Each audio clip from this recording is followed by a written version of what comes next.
Shams ad-Din Iltutmish was the founder of the Delhi Sultanate. Shams ad-Din Iltutmish was the third ruler of the slave dynasty. He founded the Delhi Sultanate in 1211 and received the Caliph's investiture in his rule. He conquered Multan and Bengal from contesting rulers, and Ranathambhore and Siwalik from the Hindu rulers. Shams ad-Din Wal-Din Abu al-Muzaffar Naib Amir al-Mu'minin Iltutmish was the third ruler of the slave dynasty of Turkic origin. Presumably a descendant of Turkic nobility captured and enslaved, Iltutmish later rose to prominence in the court of Muhammad Uri and later in Lahore under Qutb-ud-Din Aibak. He dethroned Aibak's successor, Aram Shah, and moved the seat of the Sultan to Delhi. He expanded his domain by defeating the Muslim rulers of Azzi, Multan and Bengal, which previously annexed some of his territories and threatened his domain. He conquered the latter two territories and made further conquests in the Hindu lands, conquering the fort of Ranathambhore and the lands of Gwalia and the fort of Manda.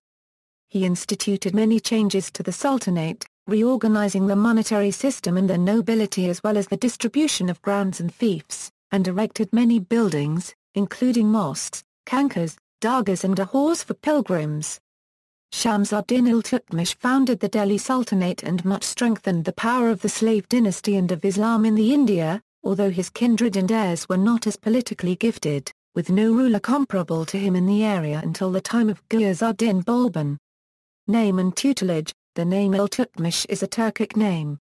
He is said to be named after an eclipse that supposedly occurred at his birth, hence Iltutmish, eclipse of the moon. Other plausible etymologies for his name include Iltutmish, which donates the number 60, or the guard of the army, which is the ancient Turkic Khanats numbered at 60.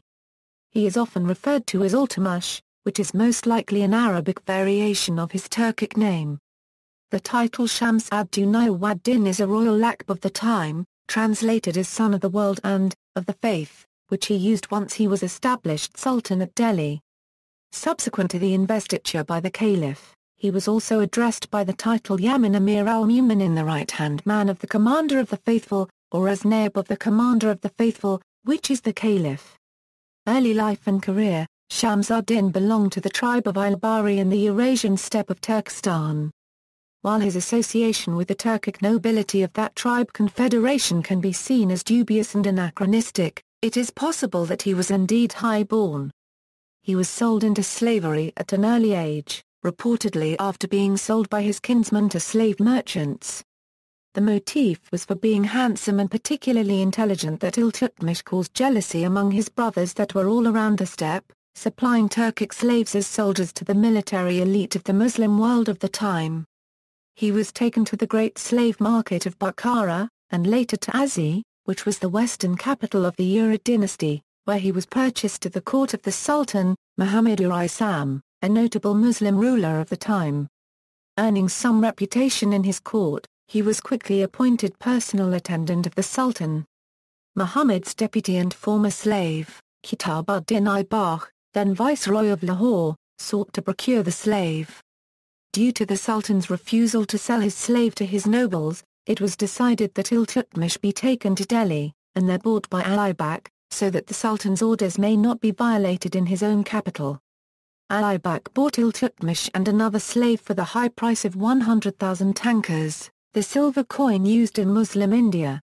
He rose quickly in Aibak's service, earned the title Amir Tamgach, married Aibak's daughter, and served in succession as the governor of Tabarind, Gwalia and Behran. In recognition of his services during the campaign of Muhammad of Gur against the Khakas in 1205 June, he was, by the Sultan's order, manumitted. Iltutmish was appointed governor of Badon in 1206 and was serving in this post when Aibak died in a polo accident and succeeded by a rumouredly incompetent man called Aram Shah.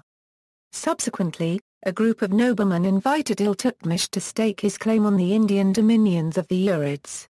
Sultan of Delhi. Rise to power. In 1210, Qutb ad-Din Aibak died in a seemingly naive polo accident in his capital of Lahore. Musa emirs, who had been appointed by Muhammad of Ghor, supported one Aram Shah, whose relation to Aibak is clad in mystery. Sources and estimations vary, considering him Ali Bak's son, brother or one of his nobles. Qutb emirs, owing allegiance to Ali Bak, invited Iltutmish, then governor of Badon, to seize power in Delhi. Aram Shah acceded to the throne in Lahore. In 1211, Iltutmish claimed the throne in Delhi. Aram Shah marched towards Delhi but was slain in battle at Bawijud, leaving Iltutmish unopposed in Delhi. The clash between Iltutmish, now Sultan Shams-ud-Din, and Aram Shah, also led to the shift of capital from Lahore to Delhi. Thereby, Shams-ud-Din can be viewed as the first ruler of the Delhi Sultanate, albeit being the third ruler in the slave dynasty, a fact leading to some confusion as to the periodization of the Delhi Sultanate. The shift of capital was probably supposed to shift power from the seat of Aram Shah's supporters and nobles, as well as to establish a more central and secured position of his newly founded sultanate. Early challenges. On his accession, Iltutmish faced a number of challenges to his rule. In the aftermath of Ali Bak's death, the Urid dominions in India had divided into four. Iltutmish controlled Delhi. Nasir-ud-Din Karbachar, the governor of Ujh and Multan, asserted his independence. Ali Mardan Khilji, who had been appointed governor of Multan in Bengal by Ali Bak in 1206, had thrown off his allegiance to Delhi after his death and styled himself Sultan Ali-ud-Din. His successor, Ghiyas-ud-Din, conquered Bahore. Lahore was contested by Iltutmish, Karbachar and Taj-ud-Din Yildiz, Muhammad of Ghor's adopted son and successor in Azi. Yildiz attempted to bring Delhi under his control. Initially, Iltutmish acknowledged Yildiz's suzerainty by accepting the symbolic presence of the Shit and Durbash. The Hindu princes and chiefs were discontented at their loss of independence and had recovered Coinage, Banaras, Gwalior, and Kalinjar had been lost during Qutb-ud-Din's reign, while Ranthambore had been reconquered by the Chauhans during Aram Shah's rule. To add to Iltutmish's troubles, some of the emirs of Delhi expressed resentment against his rule. The first order of business was to bring under control dependencies of Delhi that were under the control of Muzai nobles and Hindu chieftains. Iltutmish launched military campaigns to assert his rule over Awadh, Badon, Banaras and Siwalik. Iltutmish's son Nasir-ud-Din Mahmud captured the Gangetic Valley territories of Badon, Coinage, and the Hindus' holy city of Banaras. Ruilkhand was taken with heavy losses. In 1215 to 1216, Yildiz, who had been defeated and expelled from Azi by the forces of the Shah of Khwarezm, moved towards Punjab and captured Lahore from Karbachar. Yildiz laid claim to the throne of Delhi as the heir to Muhammad of Ghor. Iltutmish refused, stating, "The dominion of the world is enjoyed by the one who possesses the greatest strength. The principle of hereditary succession is not extinct, but long ago destiny abolished this custom." Iltutmish defeated Yildiz at Tarain. Yildiz was imprisoned in Badon and was later executed. This ended Azi's aspirations to dominate northern India. After the death of Yildiz, Karbachar had retaken Lahore. In 1217, Iltutmish led his army towards Karbachar. Karbachar attempted to retreat from Lahore towards Multan but was defeated at Mansoura. Iltutmish refrained from attacking Sindh due to the presence of Mongols on his northwest frontier. Iltutmish was preoccupied with the Mongol threat and did not threaten Karbachar until year 1227. Lahore was under Iltutmish's rule but not for long. Mongol threat. In 1221, the Mongols, under Genghis Khan, appeared for the first time on the banks of the Indus. They had overrun the countries of Central and Western Asia with lightning rapidity. The Mongols sacked the Khwarezmian kingdom, captured Khiva and forced its ruler, Jalal-ad-Din Mingburnu al-Khwarezmi, to flee to the Punjab. Mingburnu, a staunch opposer of the Mongols, entered into an alliance with the Khakas and captured Lahore and much of the Punjab. He requested an alliance with Shams-ud-Din against the Mongols. The Sultan of Delhi refused, not wishing to get into a conflict with Genghis Khan, and marched towards Lahore at the head of a large army. Mingburnu retreated from Lahore and moved towards Uchch, inflicting a heavy defeat on Karbachar, and plundered Sindh and northern Gujarat and returned to Persia in 1224. The Mongols invested Multan before leaving as well. equals consolidation of power equals. Loath to get into a conflict with the Mongols, Iltutmish turned his attention towards the Hindu East. Iltutmish marched against Ghiyasuddin in 1225 and was successful. Ghiyasuddin accepted Iltutmish's suzerainty, ceded Bahor, and paid a large tribute. However, soon after Iltutmish left, Ghiyasuddin revoked the agreement and retook control of Bahor. Iltutmish's son Nasiruddin Mahmud, governor of Oudh, was tasked with dealing with Bengal. In 1227, when Ghiyasuddin was campaigning in Assam, Mahmud launched a sudden attack, capturing Lorknoti. Ghiyasuddin was imprisoned and then executed. Mahmud died suddenly in 1229, to the dismay of his father. This led to further revolts by the Khalji Maliks of Bengal until Iltutmish captured Lorknoti again in 1230. Alauddin Jani was appointed governor of Lorknoti. Iltutmish then turned his attention to Karbicha. Capture of Bengal and Rajput territories had significantly enhanced the state of Iltutmish's treasury, whereas Karbicha had been weakened by Mingburnu's sack of Uchch and the Mongol siege of Multan. The upheaval caused by the Mongol invasion had led to a large number of military adventurers and officers from Turkic lands to move to India. Iltutmish's replenished treasury allowed him to recruit a large army. A number of officials also defected from Karbicha's camp. In 1228, Iltutmish attacked Karbicha. Yuk was captured after a siege of 3 months. Karbicha fled and was surrounded on all sides in the fort of Bakka, on the banks of Indus. He drowned while attempting to escape. Sindh and Multan were incorporated into the Delhi Sultanate and placed under separate governors. Indiana, 1228-29, Iltutmish received emissaries from the Abbasid Caliph al-Mustansir and was presented with the caliphal robe and investiture signifying the caliphate's recognition of Iltutmish's rule over India. Such recognition was highly sought after by the Sunni Muslim rulers of India as it lent religious and political legitimacy and prestige. In Iltutmish's case, in particular, this was a symbolic declaration of the Delhi Sultanate's status as an independent kingdom rather than a client of the Urids, and earned Iltutmish the title of Lieutenant, or right-hand man of the Caliph, or Commander of the Faithful. Iltutmish also went to Egypt, the seat of the Caliph under the Mamluk Cairo Sultanate, as part of the mutual delegations between his domain and the Caliphate. Due to his problems first with Turkic nobles and then with the Mongols, Iltutmish had also ignored the Rajuts, who had regained territory lost earlier to the Turks, for the first 15 years of his reign. Starting in 1226, however, Iltutmish began a series of campaigns against the Rajuts. Ranthambore, considered impregnable, was taken in 1226. Mansour in 1227. Biana, Ajmer and Sampur were also captured. Ranthambore was returned to its Shahan rulers, who served as feudatories, while Ajmer remained part of the Delhi Sultanate.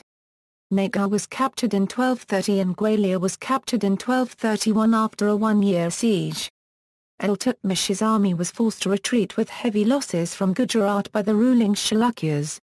In 1235, Iltutmish sacked Ujjain.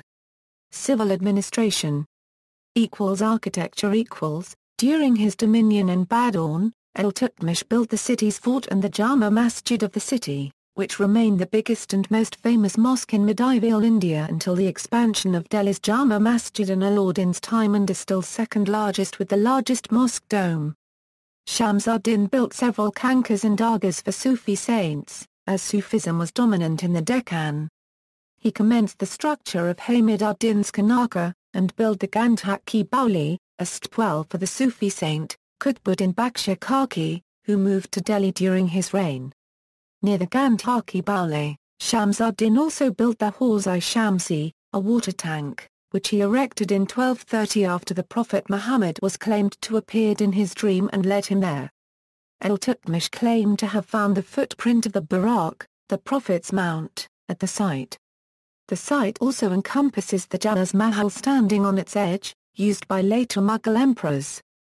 In 1231, following the demise of his oldest son and heir apparent, Nasiruddin Mahmud, he built Sultan Ghare the mausoleum for him, which was the first Islamic mausoleum in Delhi. The tomb lies within fortified grounds, which also include the graves of several others of Iltutmish's kindred. He is said to have completed the construction of the Qutb Minar, erected by Qutb ud-Din, and expanded the Qutb complex and the Qut al-Islam mosque therein. Coinage equals. The early Urid rulers had maintained the Rajput coinage system based on the Hindu Shahi bull and horseman coins in place at the Delhi Mint. Delhiwala, the standard coin, was a silver-copper alloy with a uniform weight of 3.38 grams, of which 0.59 grams was silver. The major source of silver for the Delhi Mint were coin hoards from Central Asia. Another source was European silver, which made its way to Delhi via the Red Sea, Persian Gulf through the ports of Gujarat. By the 1220s, supply from Central Asia had dried up and Gujarat was under control of hostile forces. In response to the lack of silver, Iltutmish introduced a new bimetallic coinage system to northern India consisting of an 11-gram silver tanker and the bilan jittal, with 0.25 grams of silver. The Delhiwala was devalued to be on par with the jittal. This meant that a Delhiwala with 0.59 grams of silver was now equivalent to a coin with 0.25 grams of silver. Each Delhiwala paid as tax, therefore produced an excess 0.34 grams of silver which could be used to produce tankers. The new system served as the basis for coinage for much of the Sultanate period and even beyond, though periodic shortages of silver caused further debasement. The tanker is a forerunner to the rupee. Iltutmish introduced the Iqta system, which had been the common practice of the majority of the Islamic world since the time of the Buyids. The system shares some similarities with the contemporary European custom of feudalism, and involved dedicating the profits of a certain land of fief to warlords in payment of their martial service and political loyalty. Islamic culture Shams ad-Din's court was abundant with poets in the Arabic and Persian languages. He is said to have rewarded a poet called Nasri for writing him a 53 couplets long qasida, by giving him 53,000 tankers. Iltutmish is also said to have learned the opening of the qasida by heart. His victories against the Hindu Rajuts of Ranathambhore were celebrated by the poet Yuhani al-Samarkandi to devote these verses to the Sultan. The faithful Gabriel carried the tidings to the dwellers in heaven, from the record of victories of the Sula to the first N of the age Shams ad-Din, saying O ye holy angels raise upon the heavens, hearing this good tidings, the canopy of adornment. That from the land of the heretics the Shahanshah of Ila has conquered a second time the fort resembling the sky. The Shah holy warrior and Uzzah, whose hand and sword, the soul of the lion of repeated attacks praises. The verses compare the Sultan to Ali, who is often called Asatullah, and adorns him with the Persian title of Shahanshah and clearly refer to Ranathambhore as the fort resembling the sky, due to its high position in the mountains. The famous poet, Amir Khusraw, was a poet in the service of his court, as well, and has mentioned the Sultan in verses often. Nobility Shams ad-Din installed a new nobility, which was based on a confederation of Turkic and a few Mawali that were acquaintance of him or of Qutb ud-Din. They formed a council of 40 which was very powerful and became the de facto rulers behind the majority of his heirs.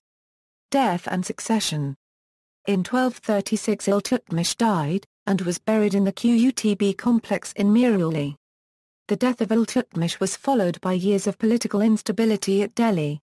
During this period, 4 descendants of Iltutmish were put on the throne and murdered. Iltutmish's eldest son, Nasir ad-Din Mahmud, had died in 1229 while governing Bengal as his father's deputy. The surviving sons of the Sultan were incapable of the task of administration. In 1236, Iltutmish, on his deathbed, nominated his daughter Razia as his heiress. But, Razia did not have support of the nobles of the court, who did not want a woman ruler. Iltutmish's eldest surviving son, Ayukn ad-Din Firoz was raised to the throne. Firoz left governance in the hands of his mother, Shah Turkan. Firoz was deposed within 6 months, and Razia became the ruler. Razia's growing assertiveness brought her in conflict with the nobles. In 1240, a rebellion led to the replacement of Razia by her brother, Mu'izz ad-Din Bahram.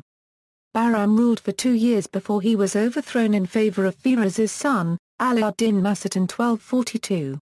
Order was re-established only after Iltutmish's grandson Nasir ad-Din Mahmud became sultan with Iltutmish's prominent slave, Ghiyas ad-Din Balban as his deputy sultan in 1246. Balban held all the power at the time and became sultan in 1266. There was internal stability from 1246 until 1290 when Jalal ad-Din Khilji overthrew Balban's great-grandson Qayyum Arif, thus ending the Mamluk dynasty and founded the Khilji dynasty. In art, poet-diplomat Apayke's poem Iltutmish is a reflection of the Sultan from his grave. See also, Mamluk dynasty of Delhi, Delhi Sultanate, Buddaun. Notes. References: Blanchard, Ian, Mining, Metallurgy and Minting in the Middle Ages 3, Franz Steiner Verlag, Chandra, Satish, Medieval India, From Sultanate to the Mughals Delhi Sultanate, Part 1, Haranand Publications. Ikram, Sheikh Muhammad, Muslim Rule in India and Pakistan, 711–1858 AC, Star Book Depot. Jackson, Peter, The Delhi Sultanate, A Political and Military History, Cambridge University Press, ISBN 0-521-54329-0. Mehta, J.L., Advanced Study in the History of Medieval India, Volume 1, Sterling Publishers. MacLeod, John, The History of India, Greenwood Press. Wink, Andre, Al-Hind, The Making of the Indo-Islamic World, Vol. 2, The Slave Kings and the Islamic Conquest 11th–13th Centuries, Brill, ISBN 90-04-10236-1.